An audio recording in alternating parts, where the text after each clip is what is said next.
এক দেশে ছিল এক গরিব মুচি। গরিব হলেও মুচি ছিল ভীষণ কর্মঠ আর সৎ। বেচারা যথেষ্ট খাটাখাটনি করেও কিছুতেই নিজের ভাগ্য ফেরাতে পারছিল না। পরদিন সকালে এক পায়ের জুতো তৈরি করার ইচ্ছায় সন্ধ্যার দিকে বসে মুচি চামড়া মাপ মতো কাটছাট করে রাখল। পরদিন ভোরে মুচি সকালের প্রার্থনা সেরে জুতো বানানোর কাজে বসতে গিয়ে দেখে তার টেবিলের উপর নিখুঁতভাবে তৈরি এক জোড়া জুতো রাখা আছে। মুচি জুতো জোড়া দেখে বিস্ময়ে হতবাক হয়ে গেল। তার মুখে কোনো কথাই ফুটল না।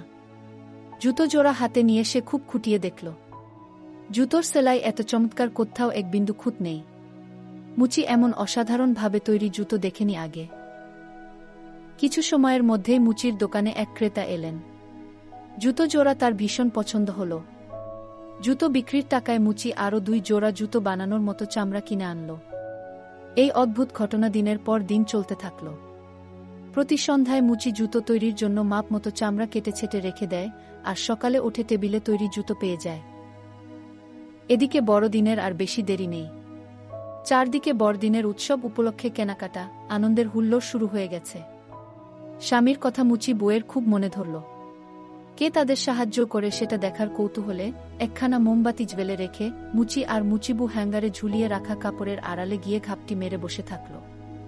মুচি আর তার বউ দেখতে পেল দুজন ক্ষুদে আকারের দেবদূত কোত্থেকে বেরিয়ে এসে মুচির জুতো বানানোর টেবিলে বসে কেটে রাখা জুতো সেলাই করতে ব্যস্ত হয়ে পড়েছে।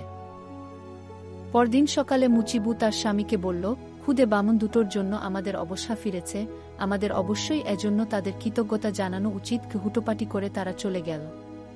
খেয়াল করেছ তাদের পরনে কোনো কাপড় নেই। ঠান্ডায় বেচারারা না জানি কত কষ্ট পায়। ওদের জন্য কি করব সেটা বলছি শোনো।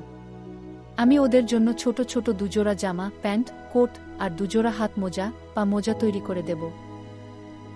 সবকিছু তৈরি হয়ে যাবার পর এক রাতে মুচি আর তার বউ উপহারগুলো টেবিলের উপর সুন্দর করে সাজিয়ে রাখল।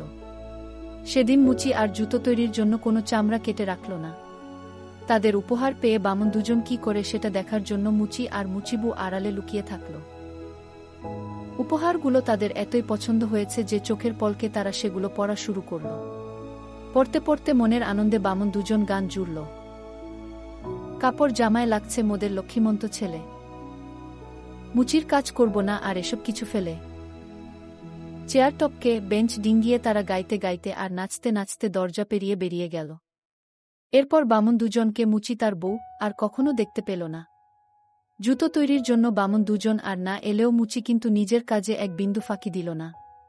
সে তার কাজ মন দিয়ে করে যেতে লাগল।